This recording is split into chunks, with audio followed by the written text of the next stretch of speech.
उत्तराखंड के देवप्रयाग में बादल फटने से भारी तबाही मच गई। बताया गया कि शाम के वक्त करीब 5 बजे देवप्रयाग के पास के एक गांव में ये बादल फटा,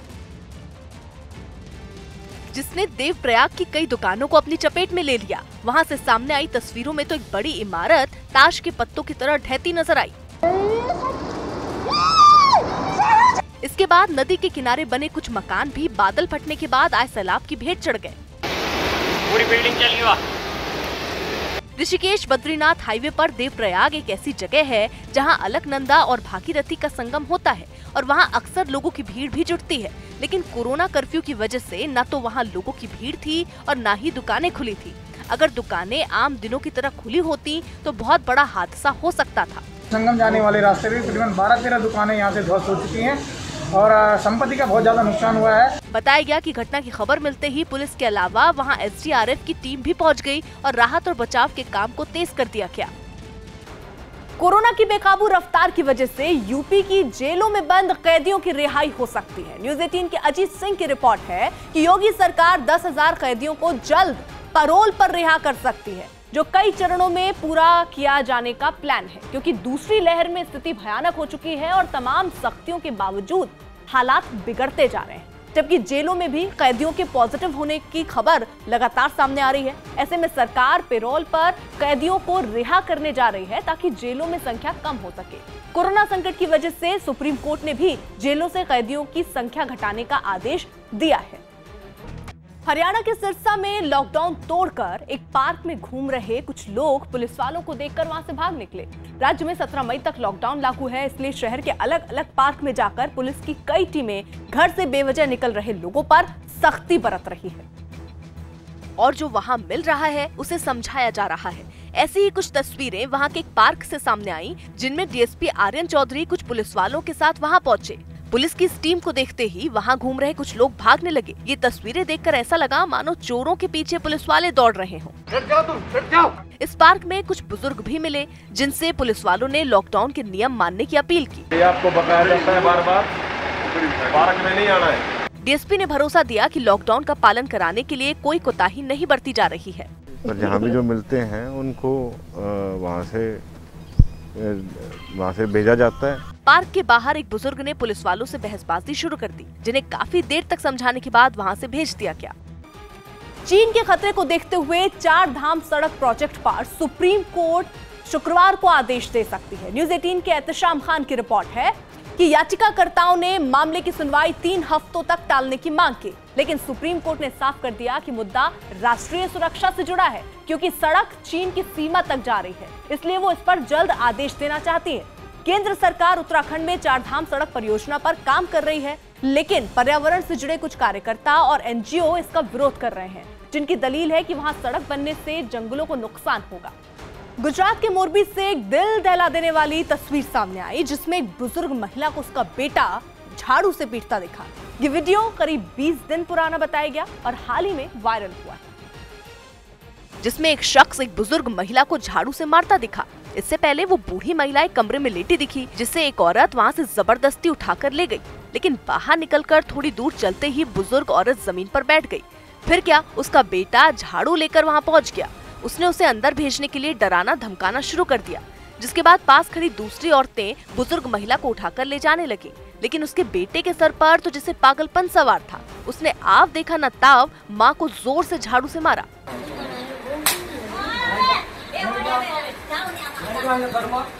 ये वीडियो वायरल होते ही पुलिस ने मां से मारपीट करने वाले बेटे के खिलाफ कड़ी कार्रवाई करने का भरोसा दिया। कोरोना के इलाज में आइवरमेक्टिन के इस्तेमाल पर WHO के वैज्ञानिक ने चेतावनी जारी की है। News18.com की रिपोर्ट है कि एक दिन पहले ही गोवा सरकार ने इस दवा के जरिए मरीजों का इलाज करने को मंजूरी दी थी, लेकिन अब विश्व स्वास्थ्य संगठन की chief scientist doctor Soumya Swaminathan ने इस दवा के सुरक्षित न होने का दावा किया। उन्होंने अपने ट्वीट में लिखा कि WHO आइवरमेक्टिन के इस्तेमाल के खिलाफ है, क्योंकि ऐसा करने से पहले ये देखना जरूरी है कि वो कितनी सुरक्षित और असरदार है। सौम्या स्वामीनाथन ने इस दवा को क्लिनिकल ट्रायल में इस्तेमाल करने का सुझाव दिया। साथ ही अपने ट्वीट में उन्होंने दावा की कंपनी मर्क का एक बयान भी साझा किया, जिसमें यह दावा किया गया कि क्लिनिकल ट्रायल में इस दवा के मरीजों पर असर करने के कोई प्रमाण नहीं मिले और इसके गंभीर साइड इफेक्ट भी हैं। हालांकि इसके इस्तेमाल को मंजूरी देने के पीछे गोवा के स्वास्थ्य मंत्री ने दलील दी कि यूके, इटली, स्पेन और जापान के विशेषज्ञों ने इस दवा को कोरोना से होने वाली मौत की दर को कम करने में कारगर पाया है। कोरोना संकट में देश के अंदर ऑक्सीजन की सबसे ज्यादा मांग है और देश भर में कई प्लांट ऑक्सीजन बनाने के काम में जुटे हैं। ऐसे ही एक प्लांट के अंदर न्यूज 18 की टीम भी पहुंची जहां लिक्विड ऑक्सीजन बनाई जाती है।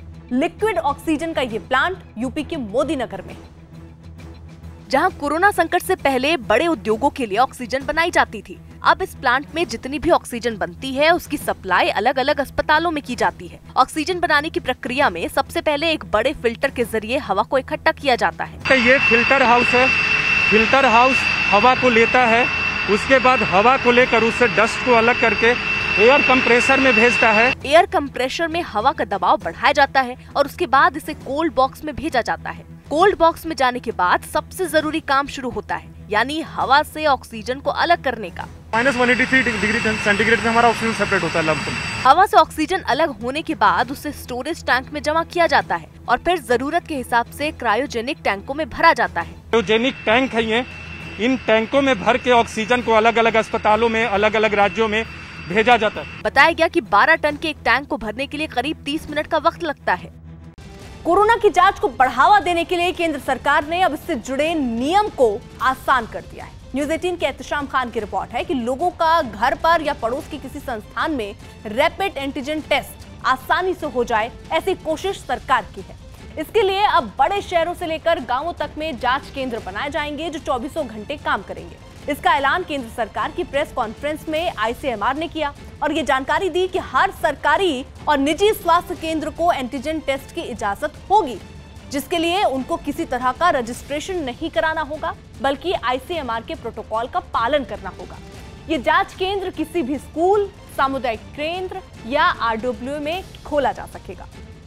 जम्मू में कोरोना टेस्ट की रिपोर्ट में गड़बड़ी के आरोपों पर हाथापाई हो गई। वहां के जिस कोरोना सेंटर में हंगामा हुआ, वहां अपनी रिपोर्ट लेने पहुंचे लोगों ने आरोप लगाया कि उन्हें गलत जानकारी दी गई और देखते ही देखते इस बात पर बवाल बढ़ गया। एक शख्स की तो कोरोना सेंटर पर मौजूद डॉक्टर से हाथापाई तक हो गई, क्योंकि युवक के कोरोना टेस्ट की रिपोर्ट से जुड़े सवालों से डॉक्टर झुंझला गईं और इसी झुंझलाहट में उसने युवक को धक्का दे दिया।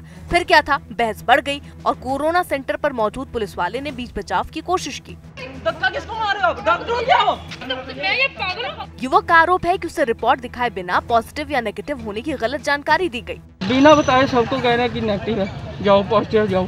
बंदे को प्रूफ तो दो नेगेटिव पॉजिटिव है। जम्मू के इस कोरोना सेंटर पर सुबह से अपनी रिपोर्ट लेने आने वालों की लंबी लाइन लग गई, लेकिन बात उस समय बिगड़ गई जब कई लोगों ने आरोप लगाया कि उनका कोरोना टेस्ट पॉजिटिव होने की बात कही गई थी, जबकि रिपोर्ट मिलने पर टेस्ट नेगेटिव निकला।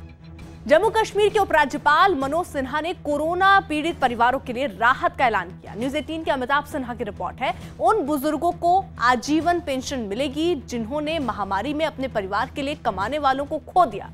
जिन बच्चों के माता पिता नहीं रहे उनको विशेष स्कॉलरशिप दी जाएगी और जिनके अपने नहीं रहे वैसे परिवार से संपर्क कर सरकार रोजगार के लिए वित्तीय मदद देगी। तो वहीं रजिस्टर्ड मजदूर, पालकी और पिट्ठू वालों को अगले 2 महीने तक खाते में 1000 रुपए की मदद दी जाएगी, जबकि कमिश्नर और पुलिस को राज्य आपदा सहायता फंड के तहत 55 करोड़ रुपए दिए गए, जिसका वो इमरजेंसी में इस्तेमाल कर सकेंगे। कोरोना वैक्सीन के लिए मची महामारी का फायदा उठाकर कुछ जालसाजों ने कोविन पोर्टल का फर्जी लिंक बनाकर लोगों को ठगने का गोरख धंधा शुरू कर दिया। एक मैसेज वायरल हो रहा है जिसमें फर्जी लिंक भेजकर लोगों को कोरोना के टीके का जल्द से जल्द स्लॉट दिलवाने का झांसा दिया जा रहा है, जिस पर क्लिक करते ही बैंक बैलेंस साफ होने में 1 मिनट नहीं मिलेगा। इस फर्जी लिंक को खोलते ही फोन में एक मालवेयर यानी एक ऐसा प्रोग्राम इंस्टॉल हो जाता है जो मोबाइल फोन में मौजूद एक जानकारी हैकरों के पास पहुंचा देता है और आदमी को इसकी भनक तक नहीं लगती। फोन में जब जो एक्टिविटी होती है वो हैकरों के कंप्यूटर पर साफ साफ दिखती है। तो भी कोविन ऐप है, ये authentic government of India website से डाउनलोड करें, उसमें gov.in जरूर होना चाहिए। यानी अगर लिंक में gov.in लिखा ना हो, साथ ही ताले का निशान भी ना बना हो, तो उस लिंक को खोलने की गलती बिल्कुल ना करें।